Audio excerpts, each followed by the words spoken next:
திட்டத்தை பற்றி பார்ப்போம். WA அர்த்தம் வாட்டர், S அர்த்தம் சானிடேஷன், H அர்த்தம் ஹைஜீனிக். இதெல்லாம் இதோட அர்த்தம். அதுக்கடுத்து எப்பப்பெல்லாம் கை கழுவணும்னு பார்ப்போம். சாப்பிட்றதுக்கு முன்னாடி, அதுக்கடுத்து சாப்பிட்ட பிறகு, அதுக்கடுத்து விளாண்டுட்டு வந்து, அதுக்கடுத்து ரெஸ்ட் ரூம் போயிட்டு வந்து இப்பப்பெல்லாம் நம்ம கை கழுவணும். அதுக்கடுத்து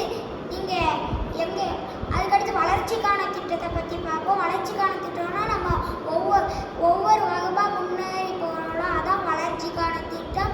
அதுக்கடுத்து நீங்கள் எங்கேயாவது குழந்தை தொழிலாளர்களை பார்த்தீங்கன்னா 1098 இந்த நம்பருக்கு கால் பண்ணி சொல்லுங்கள்.